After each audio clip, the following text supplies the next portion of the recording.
Hi, everybody. Christo, your mining coach. This week, very excited because we've got Jurgens Visser. He's been a leader, who was a leader at one stage in my career of myself, and I had the privilege of working with Jurgens on his team and reporting to him. A man with so much knowledge and experience, and we're going to talk developing others today. We're going to talk technical services with a technical services specialist. Jurgens, good morning, and you are so welcome to the Mining Coach podcast. Morning, Christo. Thank you for this opportunity. I'm looking forward to this little session. Yeah, this is going to be an amazing podcast. I'm very also looking forward to it. Jurgens, let's kick off with who's Jurgens Visser. Tell us a little bit about this person. Oh, Jurgens Visser is a grew up in the mining industry for many years, as you mentioned previously. It's just for me, it's who I am. Is I love to look at youngsters and be able to help them, coach them, assist them in making career choices. So for me, it's really around helping others so they can help themselves. For me, that's where my passion is. Being out of the mainstream nowadays, but it's still I still help people around. Even if it's not my grandkids, it's youngsters that still I'm involved with, specifically making career choices and making sure that they make the right choices. Amazing.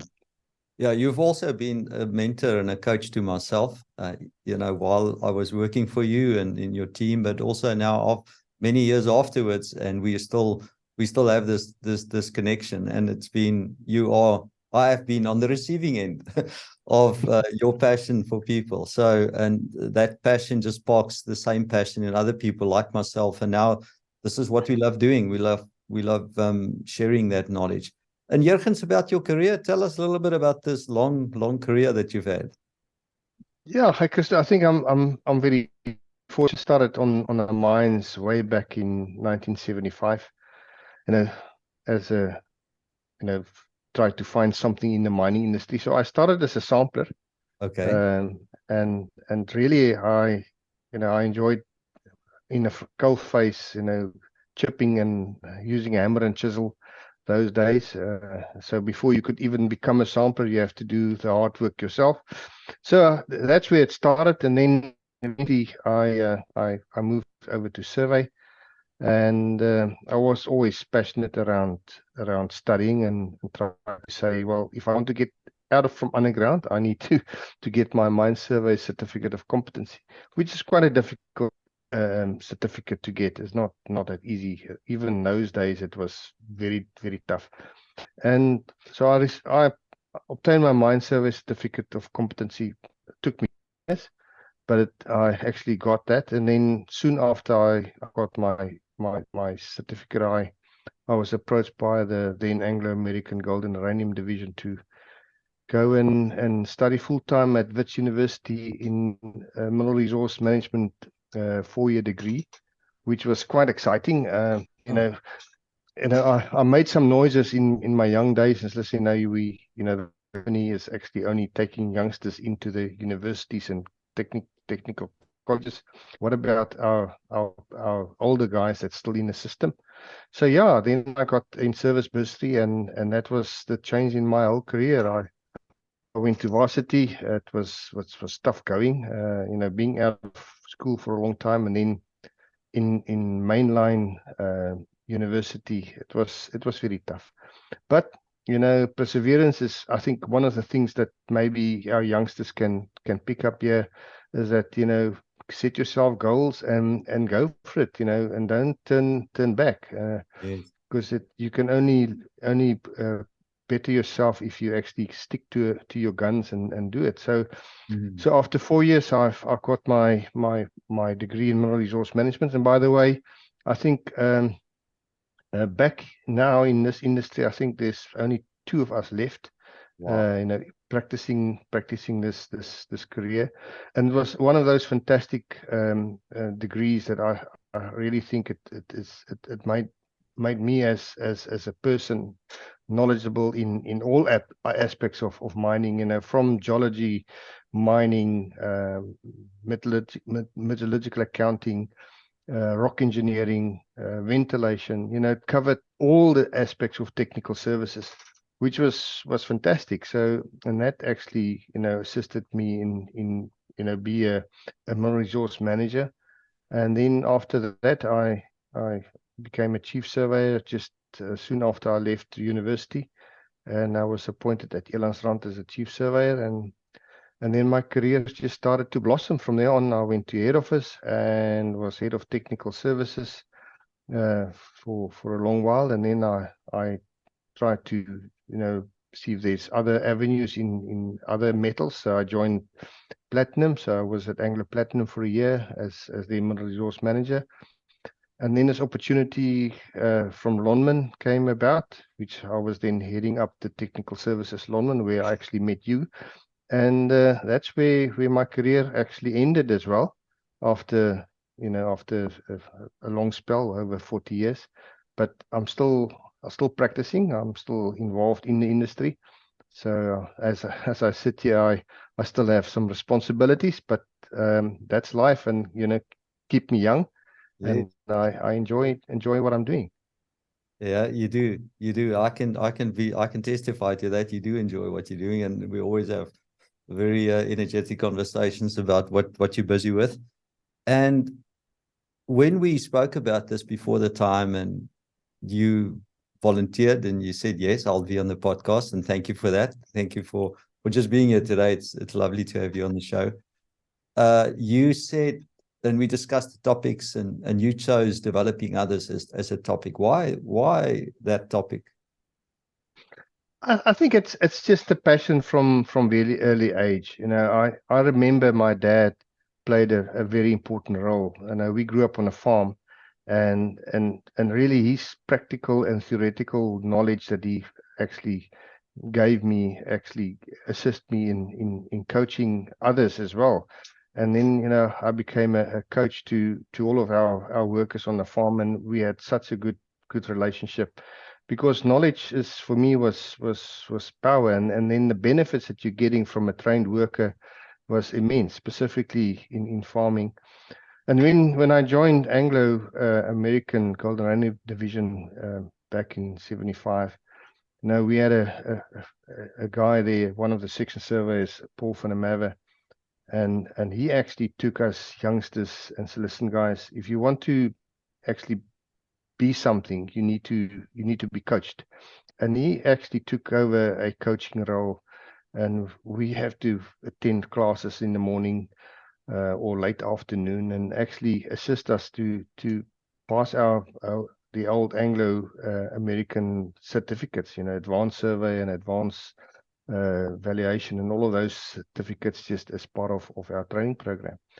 And then, yeah, it's just, for me, I just want to make it clear, there's a bit of sometimes we throw mentoring and coaching in the same sentence. Yes. And I just want to be clear that mentoring is relationship are long term, where on the other hand, coaching is maybe short term, and you actually have a specific topic that you take and coach people. Where mentoring is really it's a career development kind of thing. So for me, it's intertwined between the two. Sometimes I'm a mentor and sometimes I'm a coach. But once you're a mentor, your mentee is also important, that person that's actually looking forward to you to be the mentor. Yes. Wow. And in that, there's so much to discuss. We can probably spend an hour and a half just on just talking about mentorship and coaching. And the coach just, there's a lot of tell and show, and then I stand next to you and you do, and I watch you and make sure that you do it right. And it's very short-term, task orientated, and outcomes driven, where that mentee relationship, mentor, as you say, that's a career thing. And how much of a responsibility is back on the mentee? I mean, you can have a passion for developing people and helping them, but what's in it for them? Do they have to work equally hard? How do you see that? And what advice would you give?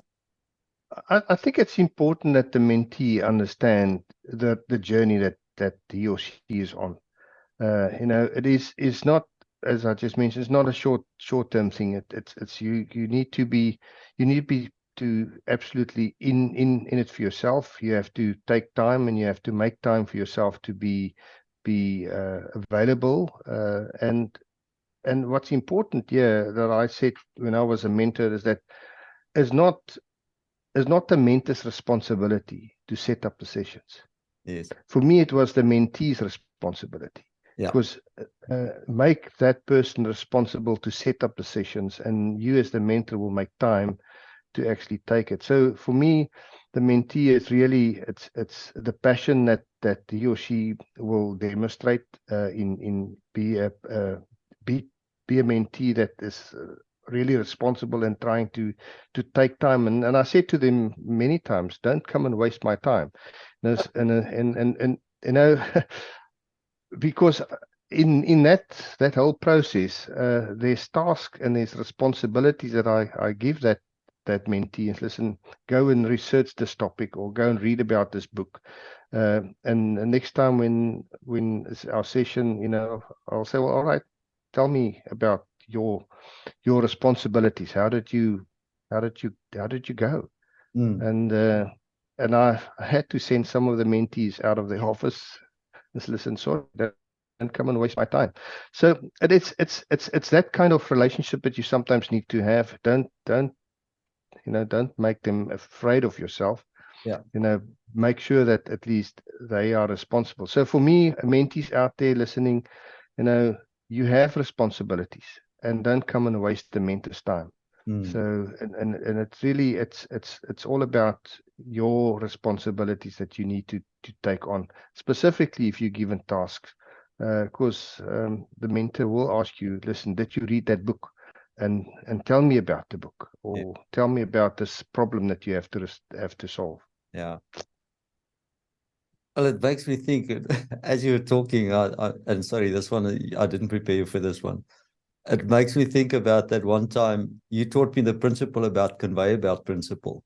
And and you said, if I ask for information, any journalist can give you the information. I can Google and get the information, but what's your insight? So just don't be a conveyor belt conveying information from the one end to the other, but actually what's your insight? What's your understanding of that? And up to this day, and maybe you laugh at this, up to this day, I use the conveyor belt principle that you taught me. You know, it's not just about, okay, did you read that book, but what did you learn from it? What was your insight? You know, how did this change your behavior at work or in your discipline? Yeah, and I think it's important what you just mentioned. You know, sometimes technical people can be, you know, it's amount the volume of the book, or the volume of the information that's out there. But for me, it's about what are the insights. You know, tell me, you know, what are the 5 things. You know, God gave us 5 fingers. Don't give me 20 things to think about. So is that five topics or 5 things that you actually get out of it? So for me, it's, and specifically if an executive is quite busy, you know, they need to, you know, don't give them the whole spiel. Give him the insight, and so, well, you know, if that executive wants to know more, he will take that book and he will go and read it after in after hours. Yeah. But it's really around in the moment. What are the 5 things or 3 things that you think it's important that person should know? Yeah, amazing. And you've touched on, you know, technical people being as they are. How important is people skills for technical people? You've mentioned the rock engineers, the ventilation engineers, the geologist, the whatever, in the technical services, the surveyor. That's all very technical. They are all specialists in their different fields. But is it important to have people skills? Christo, for me, it's about balance. You know, we talk about technical services department. So just in the word technical, it means that there's some technical stuff there. So there's knowledge and that kind of things. But I've seen in some cases where, you know, specifically some of the technical people are not, they're not communicators. Give them numbers, and they in their element, so they're happy to do that. But I've seen it that you have to be able to have both. You need to have communication skills and be able to take the technical information and turn it into valuable information that you can use. But the critical thing for me, it's around that balance is of having the communication side of things and empathy and caring and all of those other things that's with technical services. For me, it was around that balance that, you know, although you may be the head of the department, but there's still, that empathy and caring relationship, and that whole servant leadership that needs to come through. That, listen, I'm here to assist you and to help you, and be able to take you onto a journey that you will be able to enrich yourself. And you've had many successes with developing peoples. Any failures where that relationship didn't work, and what were the reasons for those failures? Yes, Christo. I think the big thing for me around its failures is what do you learn from that? Every failure is an opportunity to learn, and for me it was out of that. So I think one of the biggest failures that I had was going a bit back in my career, and that was when the Anglo-American had this graduate program where we had to bring graduates in and train them, and there was no program really for them, and we see how some of those youngsters are failing because the program didn't help them. So for me, it was around a failure to convince executives that we need to put a program in place. Yeah. And for me, that was one of the sad ones. And it came back to me. And when I actually arrived at Lonman, I had this opportunity to put the program in place, and with the executives, got the support, and we put this technical services or cadet program in place for the community. So for me, that was the highlight of my career, and actually the closure of what I'm standing for is to develop others, and that was just an amazing program. I can distinctly recall the radiance from your whole body when you were in front of those cadets and you were talking to them. And yeah, it was a wonderful, I think, as you say, it's a highlight. And you've worked with many technical people, and it is a unique field in the mining business. Have you seen technical people changing careers, like a rock engineer goes and does something different? And what? Yeah, I think, Christo, sorry I'm interrupting you, but I think for me, I just take myself. I'm a professional surveyor, and I moved from behind a theodolite backside and foresight, and changed into a technical services career. If you give me a theodolite nowadays, I won't know which is the front or the back of that machine.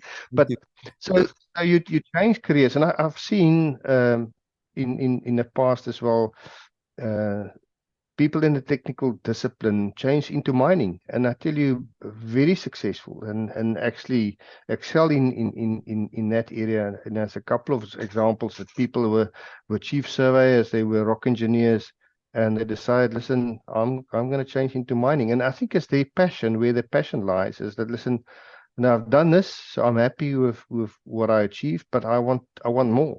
So is that fulfilling thing that I want to do more. I want to be more involved in the nuts and bolts, and I've seen those guys moving into the mining career and become managers and CEOs and the like. So yeah, technical services for me, I think it is a good foundation for any mining guy to come through, whether it's pure mining or in the metallurgical field or in the planning field.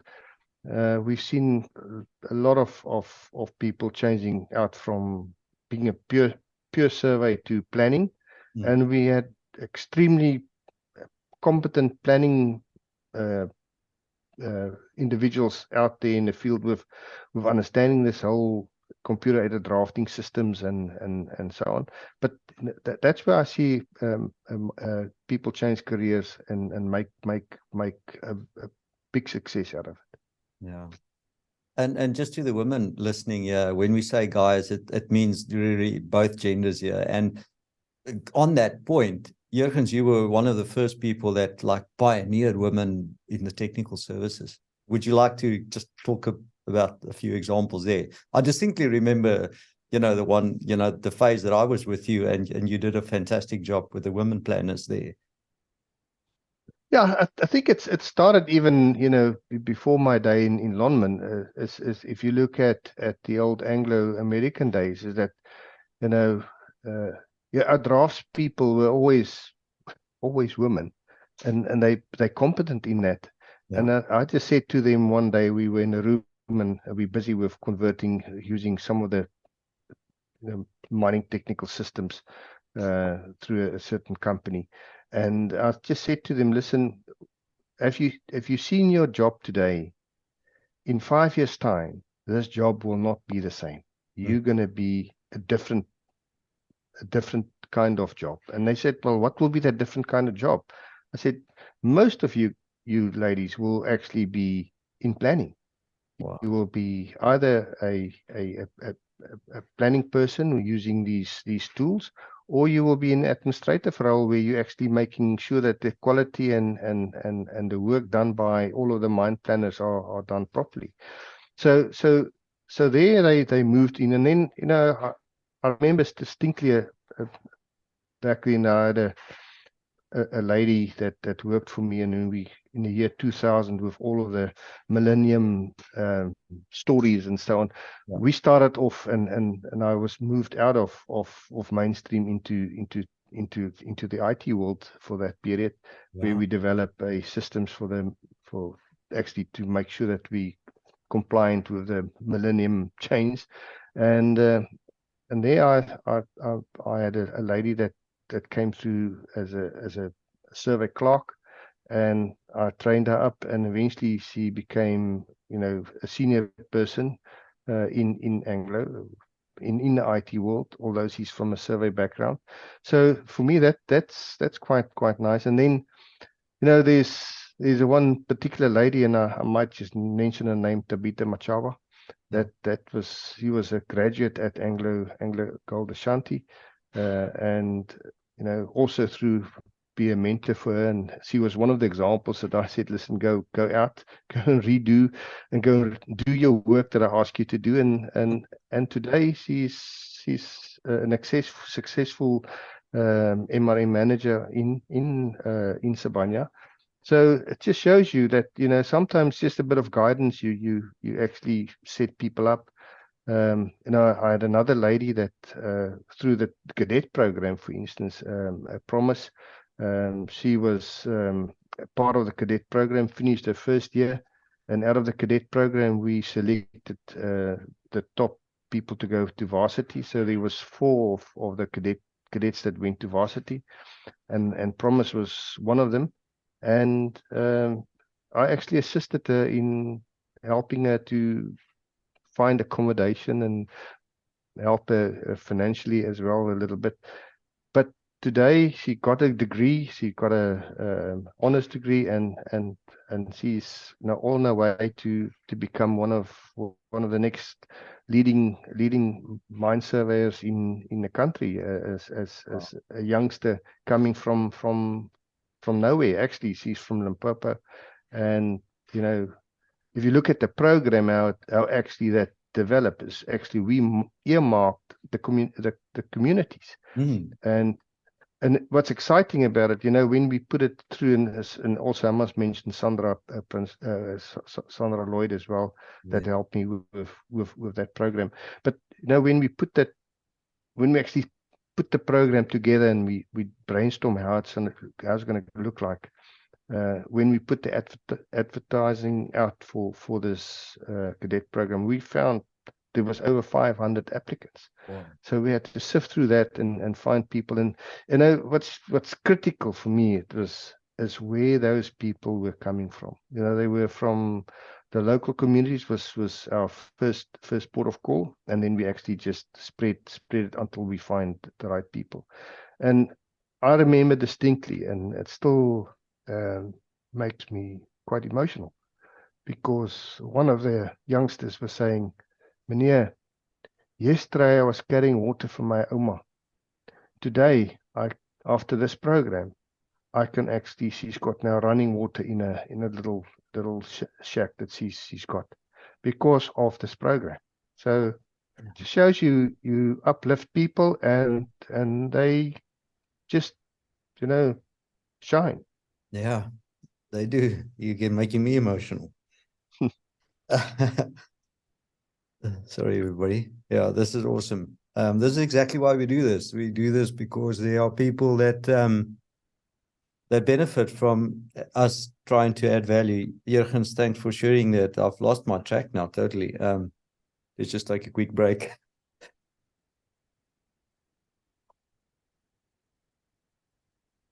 Sure. Jurgens, thanks for that.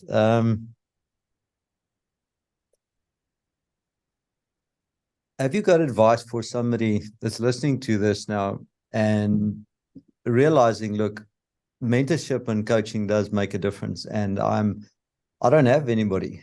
I don't have a mentor. There's nobody coaching me at the moment on the short-term stuff.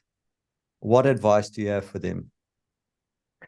Yeah, I'm just going to use a quote from Richard Branson, and people must maybe just listen to it. It's always good to have a helping hand at the start. And he said, "I wouldn't have got anywhere in the airline industry without the mentorship of Sir Freddie Laker." So it's around that little push, that little hand that actually just guide you. And it's all about networking. And it's important for people out there. Even if you have a mentor, you need to be out there. You need to be known by the industry. People must know who's Christo, who's Jurgens.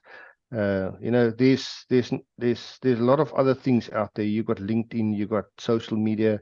So it's important that you actually sell you a little bit out there. And the mining industry, it's big, but it's very small. Yes. It's quite interesting. I met one of my old managers just on Wednesday, Stein Pina. He was on Stein Forshaft, and we were chatting. He's 10 years my senior, but he recalled some of the things that we did, and it was just amazing to meet up with these people that were part of your career somehow.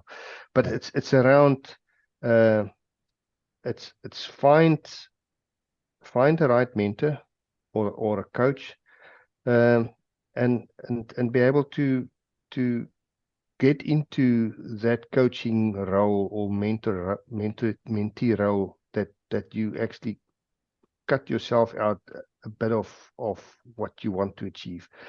And it's really for me, coaching, it also helps to mitigate problems sooner than later. So you will always encounter problems, and have a coach to say, "Well, please help me. I'm not sure how to actually overcome this problem." And some of the coaches and mentors is not just work related, and I think that's a critical thing. Yes. The mentor must actually be actually a wise person. He or she must be wise. Let's call it streetwise as well.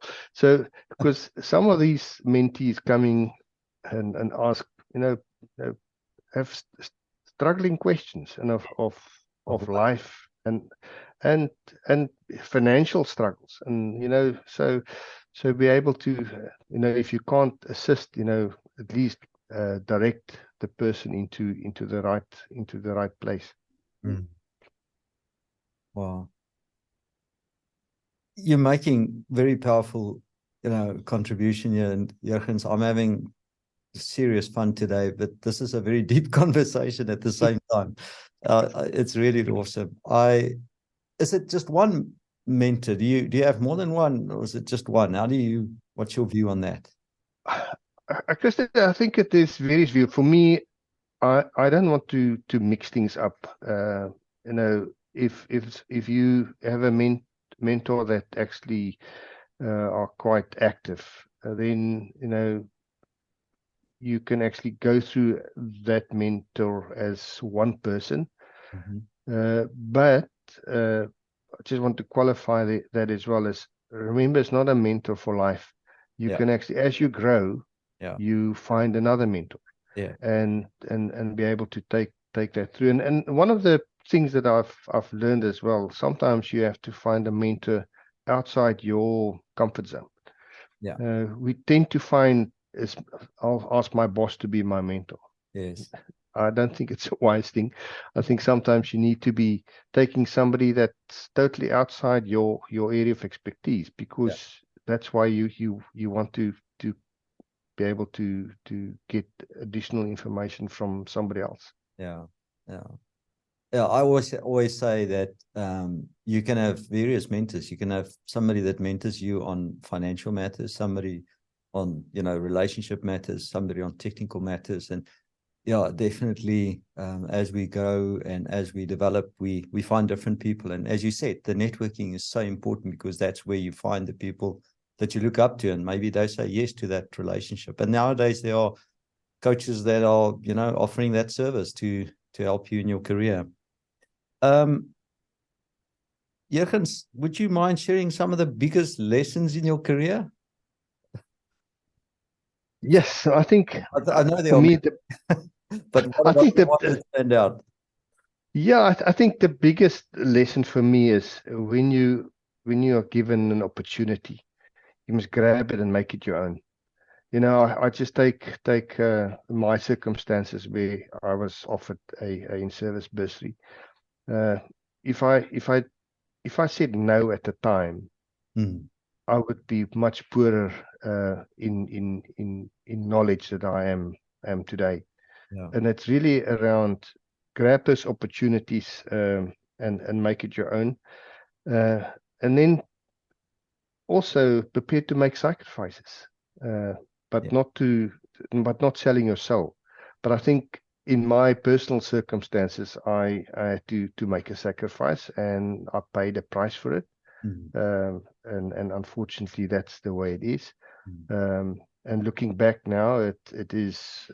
I think I made the right decision at the time. So for me, just to sum up, grab the opportunity. Don't.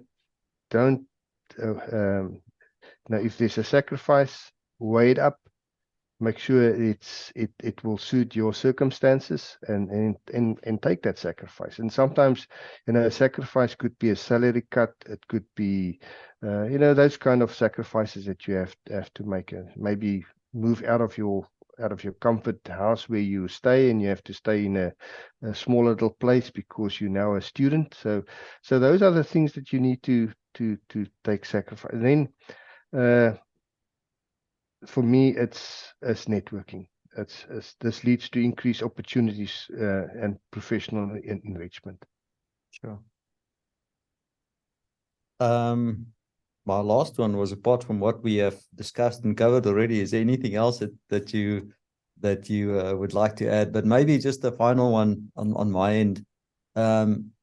Would you do things differently looking at your life now?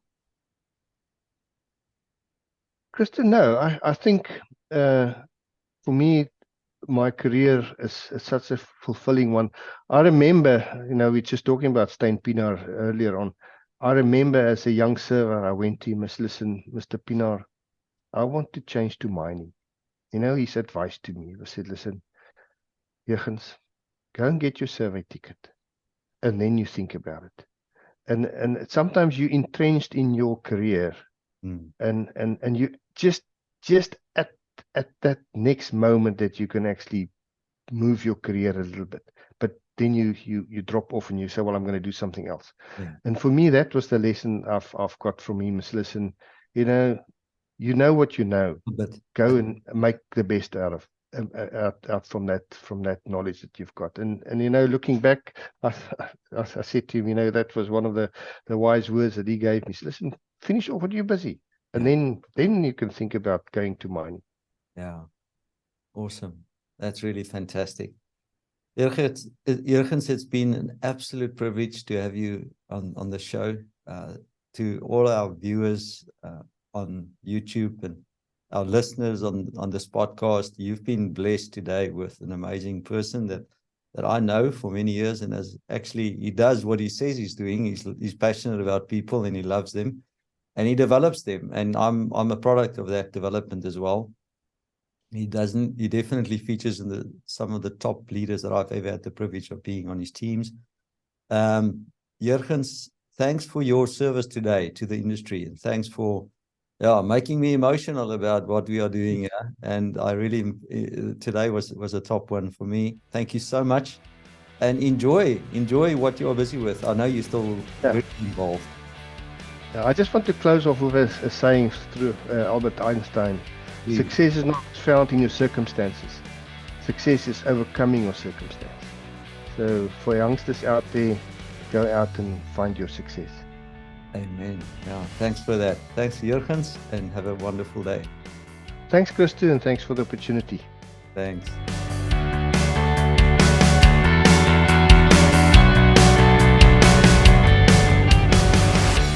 Hey, welcome back, everybody. Now, that was a phenomenal session for me.